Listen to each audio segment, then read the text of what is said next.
Hello friends, welcome back to my YouTube channel. Today I am going to read first 25 number of IELTS sample essays. Without wasting time, let's start to read the first essay. You can listen this while you are traveling, or while you're running, exercising, or in your any other activity. Essay number 1. Children are facing more pressures nowadays from academic, social, and commercial perspectives. What are the causes of these pressures and what measures should be taken to reduce these pressures? Sample answer. It is commonly said that today's children are pressurized and are facing harder and harder academic, social, and commercial challenges. This essay intends to discuss the causes of these pressures and suggest some measures to alleviate the problem. I believe that children must be shielded from such mounting pressures. There are many academic pressures on children. Today's child is not competing with the child next door, or even of one's town or country. He is competing with the child of the global village. The big planet Earth of yesteryears is a small well-linked global village of today. Parents want their children to excel in every field. They send their children to the best schools, where the school bag is often heavier than the child himself. Even after school hours there are private tuitions. Children don't have time to bloom and bring out their hidden talents. There are also many social and commercial pressures. Socially, the children of today are in a huge dilemma. They want to adopt the global culture, whereas their parents force them to confine themselves to the traditions. This sometimes makes them rebel against the rules laid by their elders. Then, they also face peer pressure, which can be good if their peers are good, and bad if their peers are not disciplined. This peer pressure coupled with the consumerist society of today can lead to a lot of stress and strain on children. They see the latest models of cell phones and other items with their peers and want to buy them. When they are unable to do so, they get stressed. The solutions are not simple. Children have to be handled with great care. Parents should have realistic expectations from their children. They should have a proactive approach and give time to their children. The biggest onus is on the schools and teachers. They should strive to bring out the best in every child, and competition and cooperation should both be taught simultaneously. The aim of competition should not be to win at all cost. Children have to be taught to win with modesty and lose with grace. To summarize, there is no doubt that the children of today are facing so many pressures, but steps should be taken on a war footing to protect their innocent childhood. Otherwise, these pressures will stifle the physical and psychological growth of children. Essay number 2. Some people believe they should keep all the money they have earned and should not pay tax to the state. Do you agree or disagree? Sample answer. I disagree with the statement that individuals should not pay taxes to the state. The government runs the country from the taxes it collects. Taxes are collected only from those who earn above a certain minimum limit. It is our moral duty to pay taxes. Tax money collected by government is used to fund basic amenities, provide various services to citizens, and for government administration and projects, running of jails and defense system, and many other operations. It is not wrong to say that taxes run a country. Thus, it is very important for a government to make people pay taxes. Let us analyze why people do not want to pay taxes. The main reason is their dissatisfaction with government in serving them. They blame government for things like lack of infrastructure, poverty, and unemployment, but they are not completely wrong, as tax revenue is misused in some or the other way in every country. In developed countries, however, because of higher satisfaction from government's functioning, citizens may be more willing to pay taxes. Another factor generating dissatisfaction is the tax structure itself. Often the tax system is complex and it drives people away from paying taxes. It is also felt that the tax rates are high and tax slabs are unequal. So they feel it is not unethical if one goes for tax avoidance or tax evasion. Not paying taxes can drastically affect a country's revenue generation, my own country, India, for that matter. But then, it is equally desired that government come up with a fair tax structure and also make people aware where the taxes are being diverted. Even lowering the tax rates can help a country increase its tax collection as it would increase compliance among the taxpayers. Tax reform should also be fast so that no public grievance or non-compliance remains for long. A proper tax system backed up with strict tax laws can produce the best results. Summing up, I reiterate my opinion by saying that it is the duty of every citizen to pay tax and the duty of every government to use it appropriately in public interest. Essay number 3. Some people think that cultural traditions may be destroyed when they are used as money-making attractions aimed at tourists. Others believe it is the only way to save these traditions. Discuss on both sides and give your opinion. Sample answer. It is irrefutable that cultural traditions attract lure from all over the world and develop local economy. Some individuals are of the opinion that these may be destroyed if they are modified to attract tourists. Others, however, hold the view that if we don't use them for tourism, these cultural attractions will die. In the following paragraphs, I shall discuss both sides of the argument. I personally side with the latter view. We have to make these cultural traditions alluring for tourists, because we need tourists. Firstly, tourism boosts our economy, and secondly, we get a chance to spread our culture to different countries. If our artists and artisans do not earn money from their art, which depicts our culture and tradition, then this art will die off and will only be the losers. Tourism is the backbone of any country's economy, and every country does its effort to attract tourists. Many people depend on tourism for their livelihood. People in the food industry, hotel industry, and transport industry depend on tourism. Presentation is very important to attract visitors, and to present nicely some change is unavoidable. On the other hand, when cultural traditions are used as money-making attractions, they lose their original features. Sometimes it makes cultural traditions disappear altogether.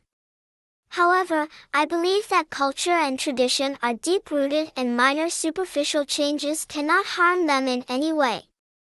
Change is the law of nature, and all we should look into it that the changes are made with caution to retain the inherent elements of culture. Summing up, to save cultural traditions we need to make some changes to make them captivating to the tourist of today. If we don't do so, we'll lose our cultural traditions altogether and we'll lose our tourists also. Essay number 4. Some people believe that reading stories from a book is better than watching TV or playing computer games for children. To what extent do you agree or disagree? Sample answer. Reading stories in books is a basic way for children to obtain knowledge and open their minds. Although watching TV and playing computer games are also popular educational methods among children, I believe that reading books is better and offers more advantages than watching TV and playing computer games. Learning by reading is more effective compared to TV and games because it is an active activity. Like any other skill, reading takes practice. To fully understand the content, children have to give all their attention to the text.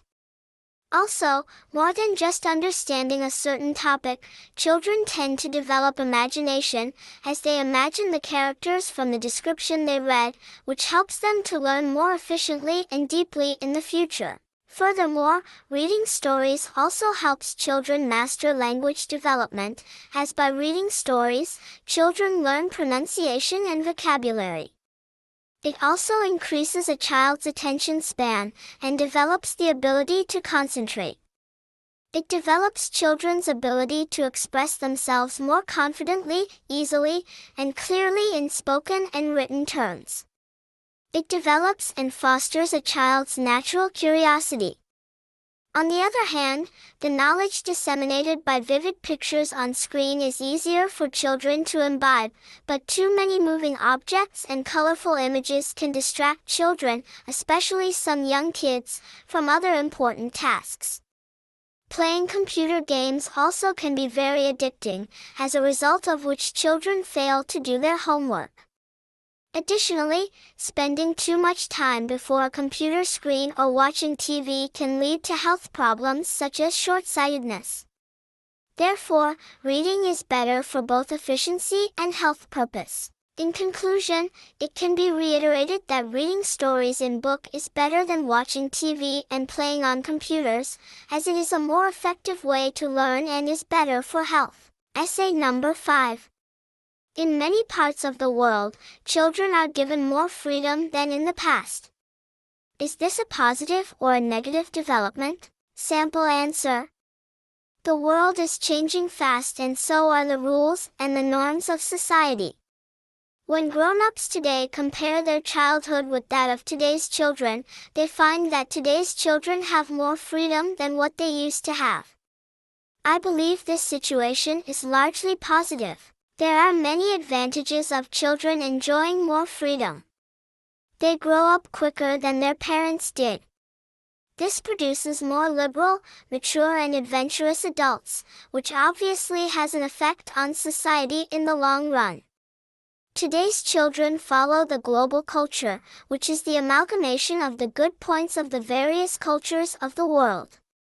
Consequently, countries progress more rapidly because of this shedding of many traditional ways of doing things and becoming freer and more open societies.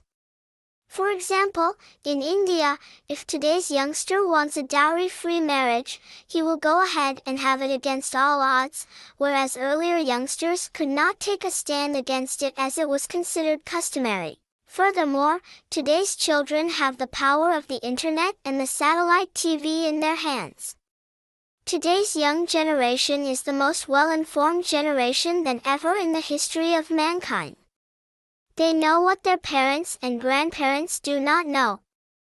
They have oceans of opportunities in front of them, which they want to explore. They adopt careers of their choice and do not hesitate walking on the untrodden path. They are not afraid of taking risks. For instance, earlier children were pressurized by their parents to take up medical, non-medical or commerce streams, but today's children are going into computer animation, computer gaming and other fields, which were unheard of before. On the other hand, sometimes this freedom can be detrimental for children. They lack maturity and fail to see the far-reaching consequences of their actions. It is also the time when teens make mistakes and need someone there to guide them understand what went wrong, take a step backward, analyze, and again take a step forward. Freedom should come in small steps so that the teens are ready to move forward, having proven their ability to handle each small movement. Too much freedom can end them in bad company and also drugs. To sum up, it can be reiterated that freedom enjoyed by children is, by and large, a good thing, but the onus is on the parents to prepare them for this in small steps, so that the negative side of this excess freedom does not go against them. Essay number 6. Because of the global economy, many goods including what we use as daily basics produced by other countries have to be transported for a long distance. To what extent do the advantages outweigh the disadvantages? Sample answer. Globalization has revolutionized our world in many aspects. Now, we don't belong to a big planet Earth. We belong to a small global village. Everything is available everywhere. There are many advantages and disadvantages of transporting goods over a long distance. In my opinion, the pros outweigh the cons. On the positive side, transporting goods over a long distance gives us a lot of choices. We can taste a variety of fruits and vegetables from all parts of the world. For example, about 10 years ago, we hardly saw kiwi fruit, which is from New Zealand. But, Now it has a place on every fruit stand. Earlier, we had very few shoe brands like Bata and Corona, but now the market is flooded with Reeboks, Nike, Adidas, and other foreign brands. Secondly, many people get employment in this field. Small businesses have a chance to expand globally, and it increases the overall economy of the country. Finally, it helps in developing good relations between countries, which helps in international cooperation and peace. If countries are dependent upon one another's economic success, then armed conflict would be less likely. On the downside, importing goods can have a negative effect on local culture. This can be seen in countries such as Japan, where imported food has become more popular than traditional, local produce, eroding people's understanding of their own food traditions. A second major disadvantage is pollution. When goods are transported thousands of miles by road, sea, and air, it increases pollution from exhaust fumes. To conclude, importing goods has both merits and demerits, but the pros outweigh the cons. Essay number 7. Environmental problems are too big for individual countries and individual persons to address. In other words, we have reached the stage where the only way to protect the environment is at an international level. To what extent do you agree or disagree with this opinion? Sample answer. Climate change is a phenomenon affecting all people in all walks of life, from individual citizens to whole countries and huge multinational companies. Therefore, I disagree with the notion that the only way to address the environmental problems is at international level. I firmly believe that this colossal problem can only be handled if all individuals contribute, all governments take steps at national level, and also join hands at an international level. Undoubtedly, gigantic steps need to be taken, and are being taken at the international level. The COP21 in Paris in November 2015 is a step in this direction. The aim of COP21 is well known: to reach a universal agreement limiting the rise in global average temperature to 2 degrees Celsius above pre-industrial levels. All nations are realizing that climate change is one of the greatest challenges faced by mankind today. Many steps can be taken at the national level. Governments can aware people of the benefits of using energy-efficient devices. For instance, this year Government of India gave 2 LED bulbs to each government employee at Rs 10/ each under the Prakash Path scheme. The cost of each bulb is Rs 400/. The cost will be recovered by adding a very small amount in each month's electricity bill for about a year.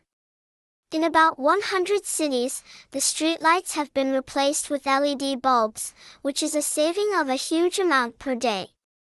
LED bulbs use 1/10 of electricity as compared to other bulbs. Once people realize that by using LED bulbs, their electricity bills will reduce, they will be prepared to make the initial heavy investment also. Although the international and national level steps are imperative, it is also a fact that individual action combined with governmental action can do a lot more to prevent climate change than if individual citizens were not involved. In a world of 6 billion people, if everyone stopped wasting water, disposed of their rubbish properly, started accepting recycled material, and stopped succumbing to consumerism, then it would go a long way in solving the problem of environment. Summing up, individual citizens cannot sit back and say it is someone else's responsibility to protect the environment. We must all play our part, individual citizens and governments at the national and international level. Essay number 8. People are surrounded by advertising, which has an increasing effect on our lives. Do you think the positive effects of this outweigh the negative effects? Sample answer. Whether it is on TV, radio, or hoardings at the side of the road, advertisements have become a part of our lives. Advertising is a powerful and persuasive medium. I believe that the beneficial effects of ads overpower the detrimental ones. On the positive side, advertisements provide us with information on new products. If it were not for electronic and print advertising, many products would not be bought. In this way, advertising provides an important service to manufacturers and some consumers. Additionally, it fuels the advertising industry, creating jobs for thousands of people. In this respect, it has become the backbone of many economies of the world. Furthermore, advertisements touch social issues. For example, when Amitabh Bachchan tells people to bring their children for pulse-polio immunization, people listen. Then, there are ads against female foeticide which are very informative. Advertisements also teach a lot about the country from where the ads come. This is because through satellite TV we can see ads from all over the world. For instance, when we see a Japanese advert of a lady in a kimono, we come to know about the traditional clothes of Japan. However, adverts also have a downside. Because of advertisements, sometimes we buy what tempts us without the insight of what we need actually. Impressive images, videos, or captions are bound to leave an imprint on us. Secondly, ads are very disturbing at times. Television commercials are a great example of this. Just as we are enjoying a TV program, a commercial break occurs, forcing us to listen.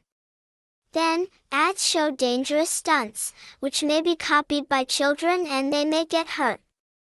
Finally, some ads target vulnerable children and so children pester their parents to buy things which can upset the family budget. To conclude, adverts have their advantages and disadvantages. Indubitably, the merits outstrip the demerits. The onus lies on us to look into our real needs and not be swayed by adverts. Essay number 9. Many people believe that today there is a general increase in anti-social behavior and lack of respect for others. What might have caused this situation? How to improve it? Sample answer. It is unfortunate that in the midst of vast progress in every field of life, there is also a growth in the anti-social behavior and people have become less respectful of each other. This essay intends to analyze some causes of this phenomenon and suggest some ways to ameliorate the situation. Today, we live in an era of technology in which the whole earth has shrunk and become a global village. Everybody is connected to everybody through telephone lines and the internet, but the warmth of relationships has taken a back seat. Most people have more than enough wealth, comfort, and freedom, but their hearts desire even more. To satisfy their heart's greed, people have become workaholics, and as a result have no time for family and friends. People have become selfish, isolated, and indifferent. Each person is busy in his own quest for more. To add to it, the youngsters who are at ease with the new technology think that the elderly are good for nothing and that is why they don't respect them. The changing family structure is another big cause of this phenomenon. Earlier, people lived in joint families and the grandparents were there to supervise the children. Now there are nuclear families in which both parents go out to work, and children are left unattended in the hands of pervasive media like the TV and the internet. No one monitors what they watch and they see the programs full of violence and crime, which makes them antisocial. The pressure of consumerist society and peers also breeds antisocial behavior. To add to it, the values of traditional culture are being lost and people are following the global culture, which is also considered antisocial by the orthodox elderly. There are many solutions to this problem. To begin with, people have to learn to strike a balance between work and family life. Government should also fix the maximum hours a worker can work per week so that exploitation is not there in the job market. People should revert back to the old joint family system. This would be in the benefit of all. The children would learn moral values and the elderly would be well looked after. Negative effects of excessive consumerism should be taught to the people. Media can play a big role in highlighting the good points of the traditional and the Western culture so that the people can adopt good social values. Neighborhood associations should be set up to connect people to each other. Summing up, antisocial behavior and mutual lack of respect in today's times can be dealt with by taking simple measures, and individuals and governments should collectively take these steps. Essay number 10. Interviews form the basic selecting criteria for most large companies. However, some people think that interview is not a reliable method of choosing whom to employ, and there are other better methods. To what extent do you agree or disagree? Sample answer. Recruiting new employees can be a long and painful process. The success of any business or organization depends on the quality of its staff. Some employers conduct interviews to select new workers. I agree with the given statement, which says that there are various other approaches. This essay intends to analyze methods of hiring new employees. Undoubtedly, an interview is an important method of recruitment. If selection has to be done merely on an interview, then the interview has to be well executed. It requires a detailed understanding of the organizational needs as well as a careful grasp of the prospective employee's responses. It is not an easy task. If the recruitment is small-scale and only a few employees are needed, it can prove fruitful. Otherwise, alternative methods to hire have to be taken into account. There are many other methods, which can be employed to hire new personnel. These hiring methods are a combination of several step-by-step tests. Initially, job vacancies are advertised, after which the recruiters select resumes, which meet the basic requirements for that particular job position. Then the written test is conducted to judge the skills and knowledge of the person. This is followed by group discussions and some other skill tests. Then the shortlisted candidates are interviewed. After this, background checks and reference checks are done of those shortlisted after the interview. It is important to check the credit record and criminal record. The reference checks are done to ascertain the authenticity of what is written in the resume. Finally, the selected candidates are sent for a health check to rule out any communicable diseases. Analyzing the above-mentioned methods, it can be seen that no single method is perfect. Each job has its own requirements. Some jobs require qualification and some require experience. Big companies have a department devoted to human resources, which takes care of the hiring issues, but for small businesses, finding the right employees at the right times can be an especially time-consuming and frustrating struggle. External recruitment agencies can be assigned the task of searching suitable candidates for jobs, but it may be very expensive. However, I believe that spending on the recruitment of new employees can prove to be a good investment, as good employees can breathe new life into your business. To sum up, it can be reiterated that finding suitable employees is an arduous task and has to be a combination of written tests, group discussions, interviews, and reference checks. Essay number 11. In some countries, fast food restaurants and supermarkets give money to schools to promote their products. Do you think this is a positive or negative development? Sample answer. In the highly competitive era of today, marketers such as restaurants and supermarkets have realized the marketing opportunity offered by schools and so are giving money to schools. Even though the administrators of schools are using that money to raise funds for school activities, this is definitely disadvantageous for school children. To begin with, adverts of fast foods and their availability within school premises would help to develop children's taste for such foods.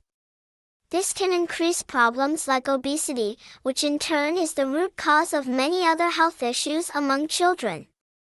As it is, children today have sedentary lifestyles, which makes it imperative that healthier food options should be made available to them. The welfare of students should be the top priority of schools, and they should not fall in the bait of these companies for monetary benefits. Secondly, such commercial intrusions within the academic environment can promote consumerism.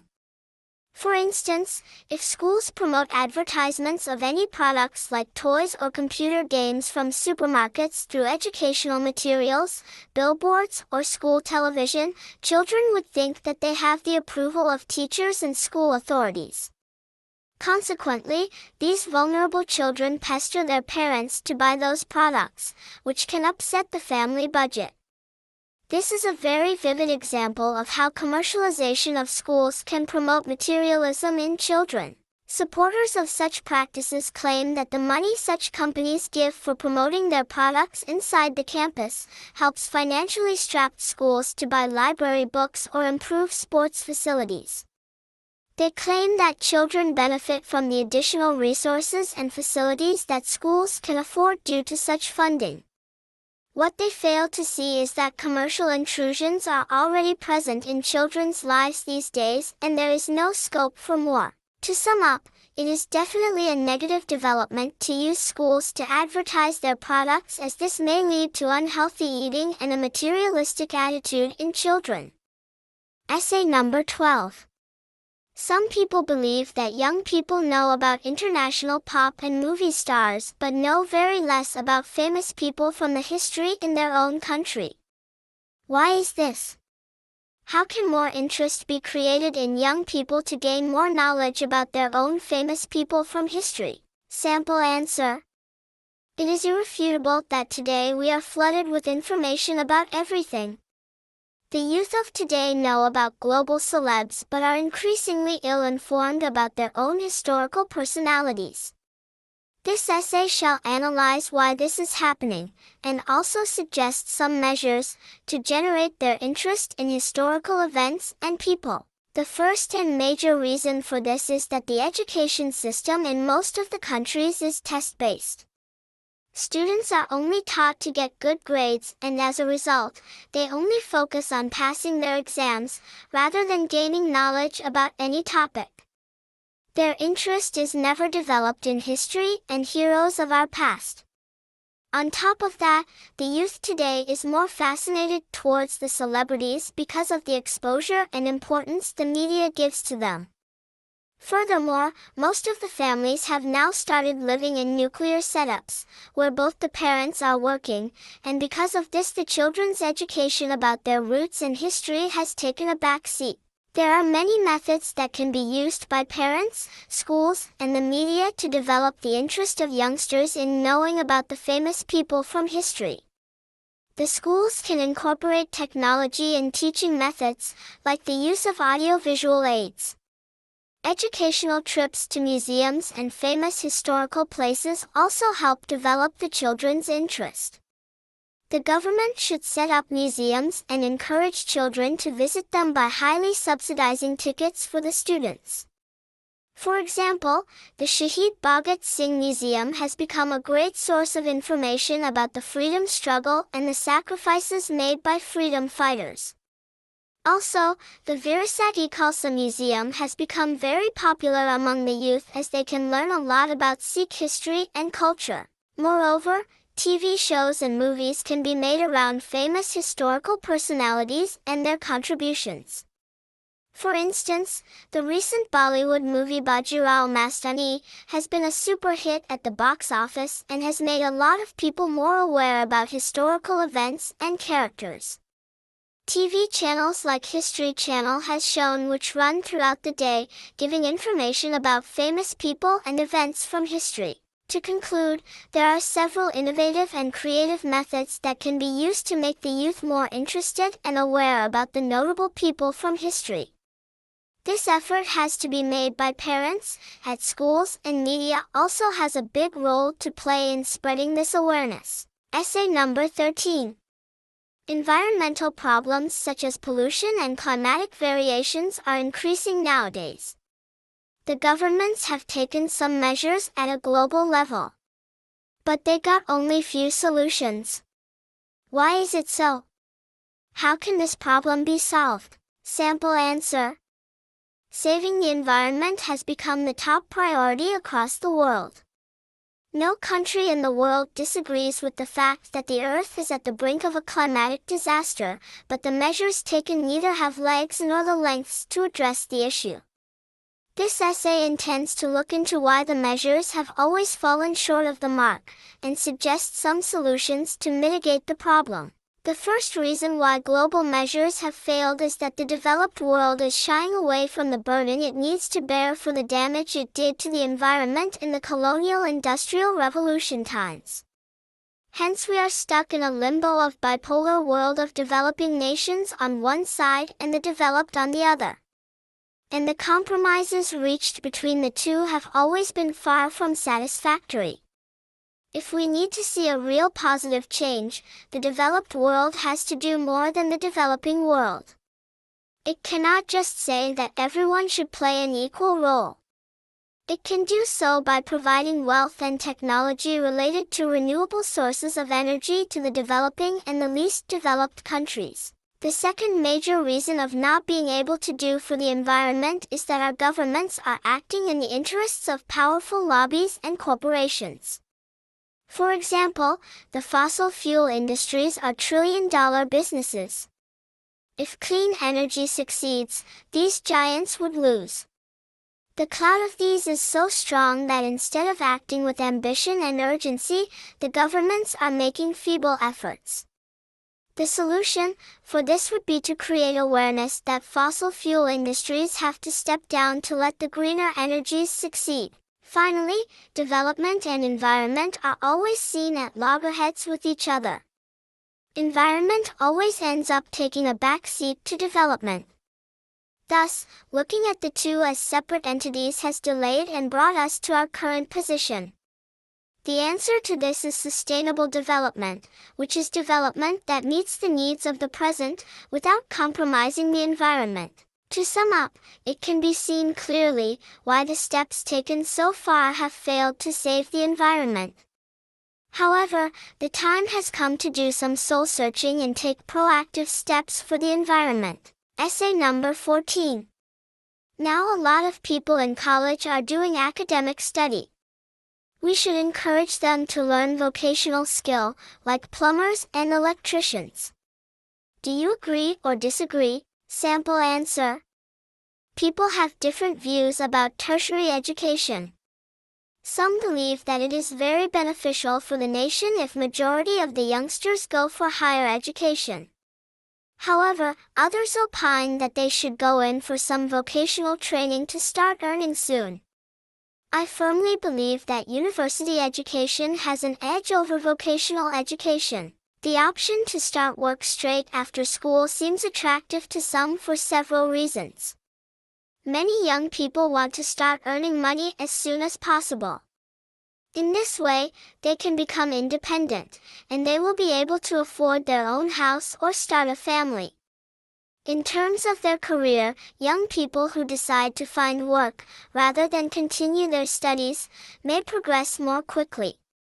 They will have the chance to gain real experience and learn practical skills related to their chosen profession. This may lead to promotions and a successful career. On the other hand, I believe that it is more beneficial for students to continue their studies.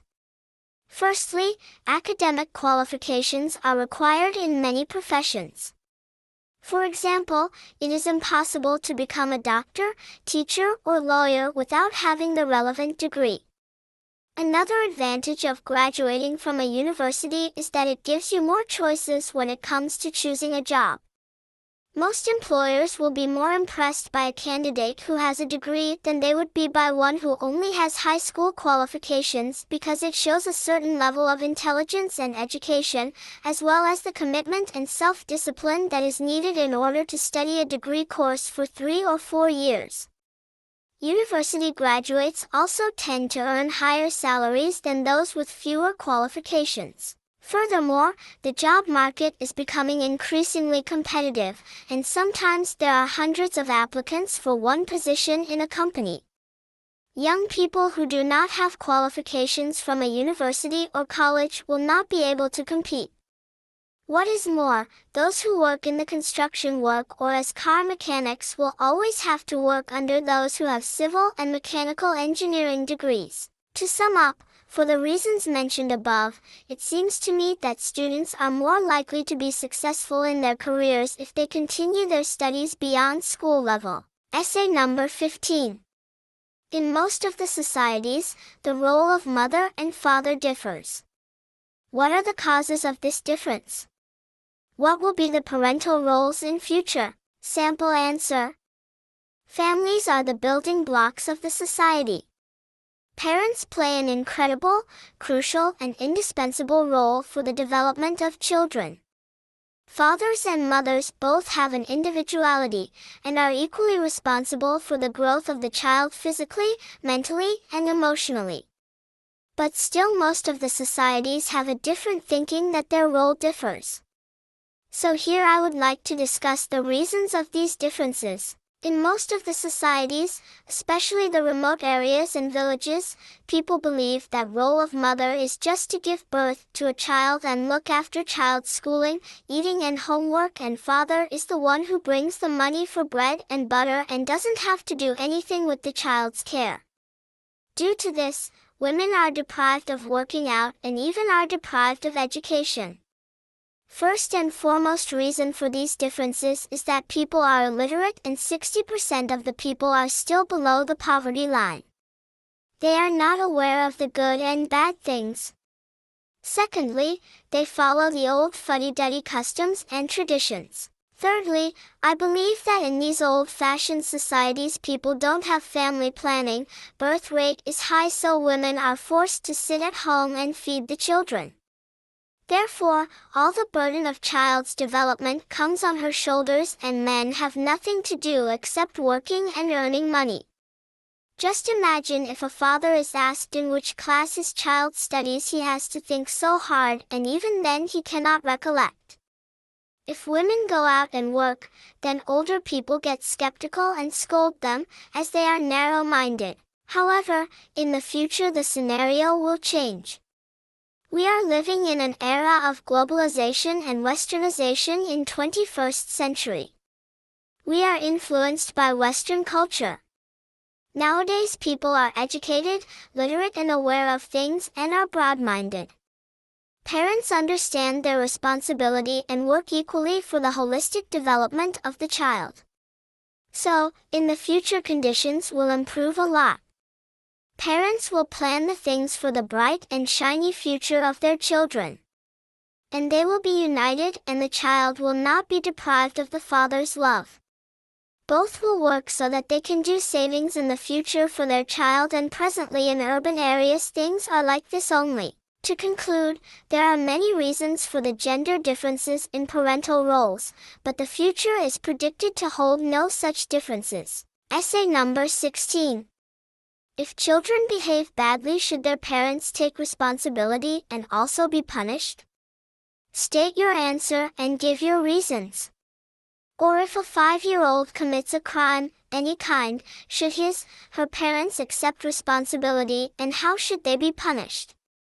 What is the age of a child when parents no longer have the responsibility of a child's behavior? Sample answer. The debate on whether parents should be held responsible for their children's misdeeds has been going on for ages and people are divided on the issue. I believe that parents should be held responsible if their children commit any crime. A number of arguments surround my opinion. To begin with, if parents know that they will be held responsible for their children's inappropriate actions, they will see to it that their children are well supervised and well cared for. Parents are responsible for bringing their children on earth and only they are responsible for raising them in such a way that they act appropriately in society. Everyone knows that juveniles make mistakes, but it is the onus of the parents to keep an eye on them so that they do not exceed their limits and commit grave crimes. Secondly, it has been seen that if parents are held responsible, then it would definitely lead to an improvement in family life. Such parental responsibility would become a cultural norm and families will develop closer bonds. Divorces would become rare and broken families would also become less.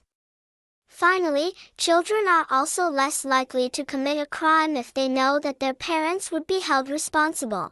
There are those who oppose holding the parents responsible.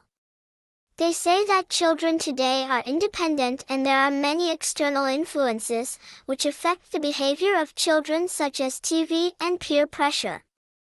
However, I firmly believe that if parents take care of their children and monitor their activities and friends circle, the effect of external influences could never be so overpowering that children commit crimes. Parents could be made to pay fine if children commit petty crime, and the punishment could also be more severe, such as a heavy fine or imprisonment if the child commits serious crimes such as murder. Summing up, if we want to reduce the number of such crimes, we need to make parents take more responsibility. Essay number 17. Some people say that industrial growth is necessary to solve poverty, but some other people argue that industrial growth is creating environmental problems and it should be stopped. Discuss both views and give your opinion. Sample answer. The persistent problem of poverty in the developing world has put a question mark on the relation between economic growth and poverty. Some individuals are of the opinion that when economy develops, because of industrial growth, poverty comes down. Others believe that economic growth leads to poverty. This essay intends to analyze both perspectives. I, however, agree with the former view. To begin with, industrial growth benefits nearly all citizens of a country, even if not equally, and therefore reduces poverty. For example, in rural areas, most of the poor are engaged in agriculture. When such a country grows through agricultural exports, it benefits both poor farmers and the even poorer laborers they employ.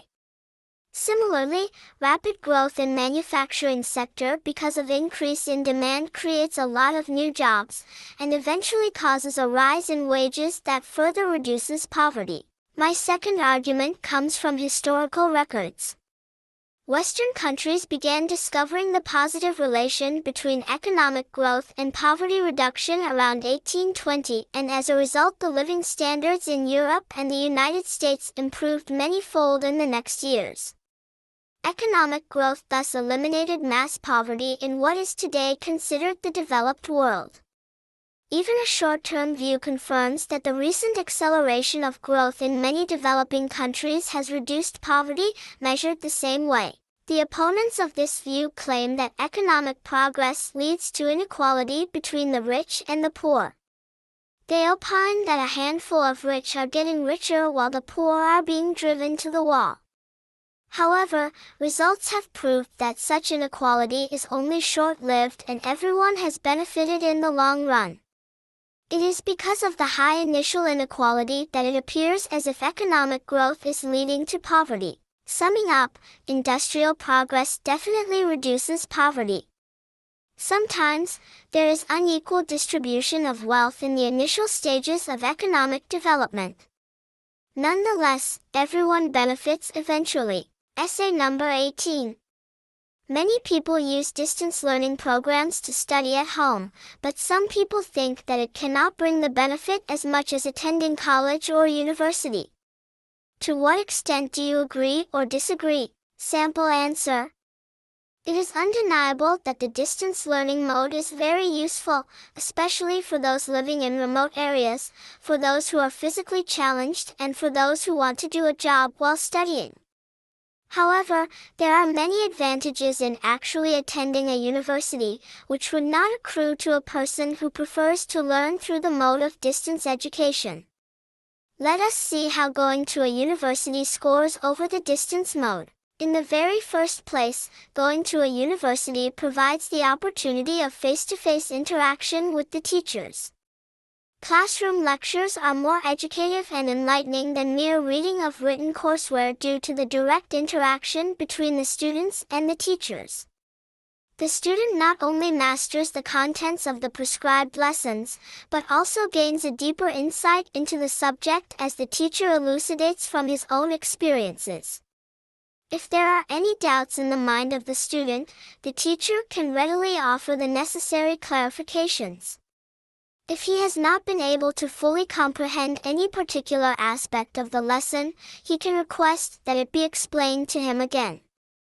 Students can also help each other through the exchange of ideas and information after the class hours. Secondly, one learns in a more disciplined atmosphere. One has to attend the classes regularly and in time. This results in a more focused and systematic study.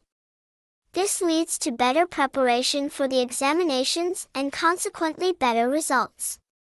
Also, one can easily access reference books and other valuable reading material from the university library. Apart from the academic curriculum, the student also gains by useful participation in other extracurricular activities like sports, competitions, contests, and the like. All this helps in the sharpening of his communication skills and the overall development of his personality.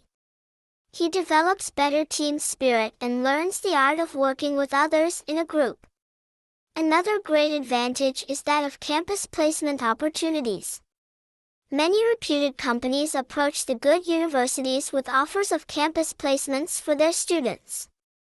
They are thus saved from the uncertainty and hassles of a later job hunt. To conclude, a university education is certainly packed with several privileges. Essay number 19. Government needs to spend money to encourage the development of sport and art for school students, rather than to support professional sports and art events. Do you agree or disagree? Sample answer. The professional sports and the cultural programs have been in existence for a long time and have played an important part in people's life. Therefore, I disagree that government should direct the funds allocated to such events towards encouraging sports and arts among school students. A number of arguments support my opinion. To begin with, the professional sports bring name and fame to a country. Countries, which spend a lot on such sports, are always leading in sports in the Olympic Games, the World Cup and other such international competitions. Professional sports also boost the economy as millions of spectators come to see and cheer for their favorite teams in the stadiums. There are also big benefits from advertisements on TV as millions of people sit in front of TV and watch sports shows. Furthermore, the cultural programs are effective ways that help people relax and reduce stress after work. Every day, there are a variety of cultural performances happening all over the world. These fascinate thousands of young people as well as adults. These cultural programs not only enrich people's mind, but also spread our rich culture globally. Finally, it is difficult to motivate children to take up sports and arts without naming and praising superstars in professional activities. The success from people such as Sachin Tendulkar, a cricket player, or A.R. Rahman, musician, is even more important in encouraging children to participate in sport and art subjects than any other kind of motivators. How can we tell our children to put more efforts on arts and sports if it would not lead to any money and success in the future? To sum up, it can be reiterated that spending on professional sports and cultural programs is imperative for the governments. Promoting sports in schools should also be there, but not at the expense of professional sports and cultural events. Essay number 20. Now the machine is very complex, and a lot of difficult work is automated. Does this machine automation have more pros than cons? Sample answer. Modern technology has equipped us with machines, which are working like robots. There are positive and negative effects of these machines on the individual and the society, which I shall highlight in this essay. Overall, the pros outweigh the cons. On the positive side, machines are faster, more convenient and energy-saving. Households and industries are much facilitated with machines. Personal use of machines gives people more free time to spend with family and pursue hobbies. Likewise, industrial use of machines reduces manpower for work and increases output. In the words of Oscar Wilde, on mechanical slavery, on the slavery of the machine, the future of the world depends. Moreover, computer machines or robots manage our banks, and even the tickets at the airport are issued by machine robot. The computerization certainly relieves human beings from dull repetitive tasks without any human error. What is more, robotic surgery is being done to overcome the limitation of human beings, such as trembling of human hands. Microscopic surgeries and eye operations can be better done with the help of robotic surgeons. On the negative side, machines reduce the need of manual work, which can lead to unemployment, especially in the developing countries. What is more, insufficient knowledge of machine handling and operating is detrimental to uneducated workers, and they end up getting injuries or disabilities while working with machines. Technical failures can also disturb the whole working system and lead to losses. Other negative effects of machines are on the health of individuals, especially the housewives who rely heavily on machines for the household chores. Machines are a failure where creative work is required. For example, machines cannot reproduce the unique and original work done by many artisans. It has been rightly said that a machine can do the work of 1,000 ordinary men, but no machine can do the work of one extraordinary man. Overall, the positive effects of machines outweigh the negative effects on the individual and society. However, in developing countries, in order to meet the employment needs of the population, a balance has to be maintained between manual work and mechanization. Essay number 21. Newspapers have influenced people's ideas and opinions. What are the reasons for this? Is this a positive or a negative situation? Sample answer. Media has an indubitable role in refining the outlook of people. This essay intends to analyze the reasons for this. Admittedly, the influence created by media is largely positive, although there is a slight negative effect also. Firstly, the diverse news in print media brings out huge responses and emotions in people. Newspapers have a wide coverage and manage to fetch the latest happenings around the globe. The way news items are reported influences the way people think and act. Moreover, media always presents the news in an appealing way, which catches people's attention and they want to dig into it deeper. People find such news hard to be neglected. The quest of people to know more about the world is undoubtedly well looked after by the media. It is the media because of which the people are aware about what the government is doing for them, and through letters to the editor they can reach out their voice to be heard by the government. People realize that media is a link between them and the government, and so it influences their opinions even more. The influence created by the media is undoubtedly positive, as knowledge about one's fellow beings makes one more empathetic and alert. The fact that media update people with both good and bad latest happenings is a helpful influence. For example, media's wide coverage of rapes and murders in surrounding areas creates sympathy as well as alertness in people. The live television of instances like earthquakes and floods helps people to be proactive. For example, when tsunami hit Japan in 2011, people from all over the world came out to help. The varied other information like entertainment, sports, and arts is good enough to ease the stress level. On the other hand, although there are some unhealthy practices like gutter press journalism, checkbook journalism, and libel writing, people today are mature enough to take it all with a pinch of salt, and use their own analytical ability to shape their judgment. Such media, which takes the help of ill-founded news and other wrong means, cannot sustain long. On the whole, media always act as custodians of the interest of the general public. To conclude, media is powerful enough to influence one's attitudes and thought process because of many reasons. However, such changes always act positively despite some drawbacks. Essay number 22. The economic growth in developing and developed countries is making people richer. However, the research indicates that people in the developing countries is happier than people in developed countries. What is your opinion on this? Sample answer. There is no denying the fact that economic growth has improved the standard of living all over the world. However, growth in global economy may mean different things to different people. To the developing world, recent growth may be coupled with a rise in standards of living, and thus seen as positive. To the already developed countries, this growth brings with it increased global competitiveness, and is thus seen as negative.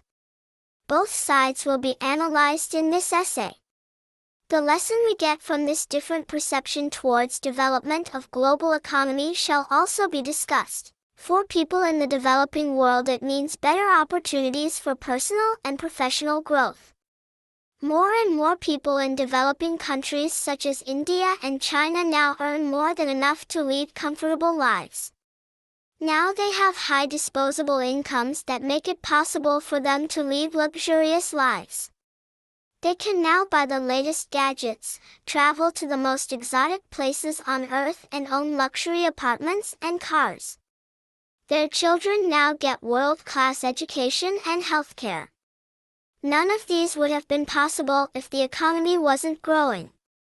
Needless to say, for people in the developing world, growth in the economy is a positive development. Now let us see what global economic growth means to people in the developed world. Majority of people in the developed world already lead comfortable lives. They already possess disposable income, and the recent growth in the global economy hasn't really done anything to further improve their standard of living. On the other hand, they now face stiff competition from their counterparts in the developing countries. Their market share has started eroding. They are no longer the most sought-after candidates for jobs even in their own countries. Worse still, more and more jobs now get outsourced to the developing world, where the cost of labor is low compared to that in the West. As a result of this, people in the developed world are now losing their jobs. Needless to say, they aren't all that happy with this sudden spurt in global economy. The lesson we learn is that the growth of economy in developing world should not hamper the economy of the people of the developed countries. The focus should be on raising the bottom without pulling down the top. Jobs and opportunities for the people of the developing countries should be generated within their countries and not in the developed countries. Governments of developed countries should not lay off their people to give low-paid jobs to others. The facts given above should explain why researchers feel that people in the developing countries are happier with the growth in global economy than the people in the developed world. These viewpoints are not expected to change much into the foreseeable future unless some steps are taken. Essay number 23. People are encouraged to get rid of things in order to get the newest fashion and the latest technology. Do the disadvantages of a throwaway society outweigh the economic advantages? Sample answer. It is irrefutable that consumerism is promoted in many nations of the world. This essay intends to analyze the positive and negative effects of this use-and-throw culture. I personally believe that the disadvantages outstrip the advantages. On the positive side, consumerism leads to mass production, which is something good for the employment sector. Mass manufacturing definitely leads to mass employment. This is undoubtedly beneficial for the overall economy of the country. Furthermore, because of consumerism, people get choices. When there is demand, more and more manufacturers come in the market. For instance, about 2 decades ago, there was only Kissin tomato ketchup in the market, but today we have Heinz, Del Monte, Cremica, Maggi, and so many more varieties of tomato ketchups in the market. On the downside, consumerism promotes a use-and-throw culture, which is very bad for the environment. There is a lot of rubbish generated because of excessive consumerism. Unnecessary packaging is also done to make these goods appealing to the eye. Often, this rubbish is not decomposed and ends up in rivers and waterways. This is definitely harmful to the environment. Secondly, consumerism makes people work more and more to afford these products. This workaholism makes them forget to draw a line between work and leisure and also between work and family. The desires never end and consequently overworking becomes a part of life. This leads to stress and strain in life. Another negative point is that when children or youngsters are lured by these things and their parents cannot afford them, then they resort to petty crimes such as pickpocketing and chain snatching, which is certainly not good for any society. To sum up, consumerism has both merits and demerits, but the cons are definitely more than the pros. Essay number 24. Once children start school, teachers have more influence than parents on their intellectual and social development. To what extent do you agree or disagree? Sample answer. I definitely agree with the statement that once children get admission in school, teachers have more impact on them than even their parents. A number of arguments surround my opinion. To begin with, children spend quality time with teachers. Although they spend more time with parents at home, but this time is not as productive as the small amount of time spent with teachers. We all know that parents are busy with their work most of the time, and even if children are around, they hardly pay any attention to them. Teachers, on the other hand, are in school for the students. All the time they are either teaching the students or guiding them in extracurricular activities. They keep children focused on study and as a result have more intellectual impact on them. What is more, teachers are role models for students. They are scholars in action. They not only influence intellectually but socially.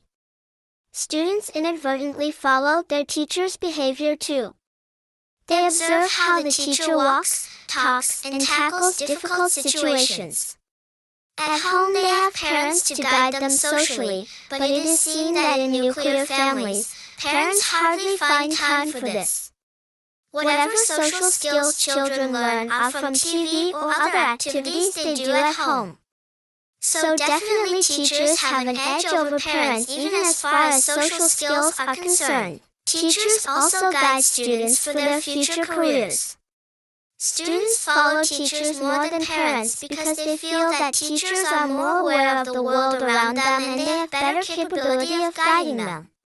So, they depend on teachers more than parents. To conclude, it can be said that once the schooling starts, teachers and parents both have influence, but teachers influence children more. Essay number 25.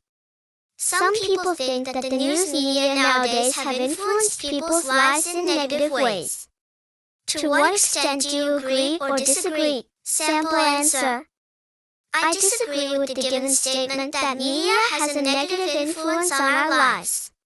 I believe that the media is doing a great service to us and whatever negative effect it has is negligible if we compare it to the benefits of the media. There are many positive effects of media. To begin with, the usefulness of the media in almost instantly providing information about events around the world is undeniable. It is because of the media that today we don't belong to a big planet Earth, we belong to a small global village. Furthermore, media also shapes our opinions. It is a link between the government and the people. Our conceptions of our elected officials spring from television images and newspaper stories. Most of us will never meet prime ministers or presidents, but anyone who is regularly exposed to the media will know about them. When it is time to cast our vote, we will make our decision based on the media coverage of candidates. The media are also influential in the way they facilitate the spread of culture and lifestyle. Today, the popularity of Indian culture is an example of the media's enormous impact. It is the media which highlights the good points of our own culture through programs such as India's Got Talent. What is more, the reality shows of today have given exposure and fame to the common man with talent today. Indeed, with technological advancements such as the internet bringing even more forms of electronic media to our homes and workplaces, it is likely the media's influence will grow even stronger. Finally, the media also helps in providing justice to the common man. Who has not heard of the Jessica murder case and the case of Nithari killings? Were it not for the media, Jessica's parents would have never got justice. On the other hand, the media too has its downside. The paparazzi can invade the privacy of famous people. Sometimes violence and vulgarity is shown, and at times it can shape our opinion in negative ways. For that, my counter-argument is that once the person becomes famous, then his private life becomes public and he has no right to crib about the paparazzi. People can choose what they want to see, and technology has provided them the tools to block those channels, which they don't want their children to see. Finally, God has given us brains to judge what is right or wrong. The media is just doing its job by providing us with the latest information. In conclusion, I would like to reiterate by saying that the influence of media on our lives is largely positive. Thank you, friends. Thank you for watching this video. If you like this video, please consider to like and subscribe this channel. Thank you.